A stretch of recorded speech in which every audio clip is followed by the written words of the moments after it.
Masarap lasapin ang isang bagay na pinaghirapan. Pero may ibang nilalang na mahilig na lang mag-abang ng pinagpaguran ng iba. Pag nangyari yan, mamatamisin mo pang lumaban ng patayan. Namnamin natin ang tamis ng amazing story number 4. Honey, my love, so sweet!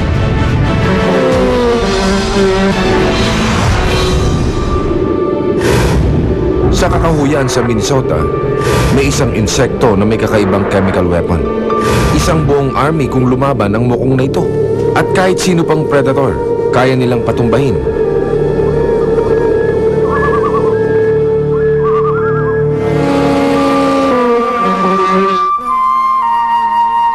Sila ang mga bees.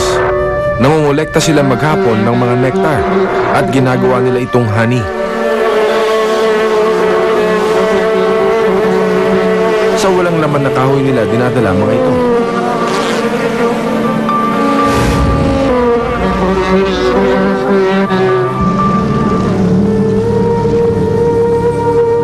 Ang pulot-pukyutan ang nagbibigay pagkain sa kanilang mga inakay, pati na rin sa buong colony kapag naging malamig ang panahon o tagtuyot.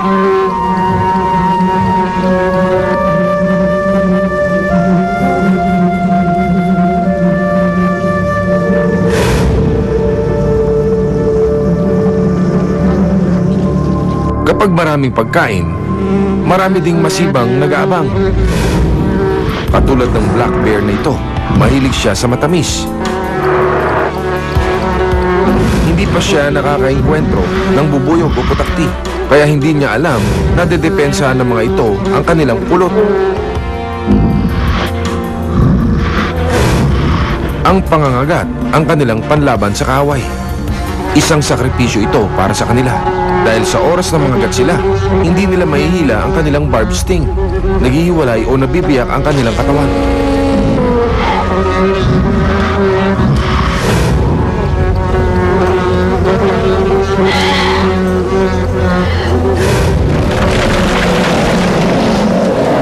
Naku, ayan na ang nanay ng black bear. To the rescue. Lalaban hanggang patayan ng mga putakti. Kaya isang pulot-pukyutan lang ang matatangay ni Nanay Bear.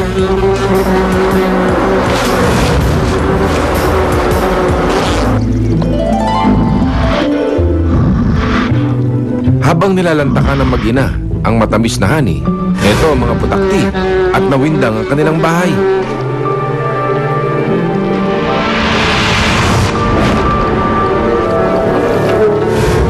Karamihan sa mga inakay nila ay mamamatay, pero hindi susuko ang mga putakti.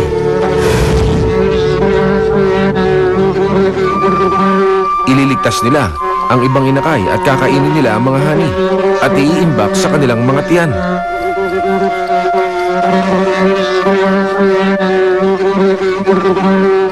Aabandonahin na nila ang mga namatay na inakay at magpapanibagong buhay at bahay. Ang galing. Insekto na mas madrama ang buhay kesa sa tao. Tunghayan ang mala soap opera nilang kwento sa pagbabalik ng Hops Amazing Story.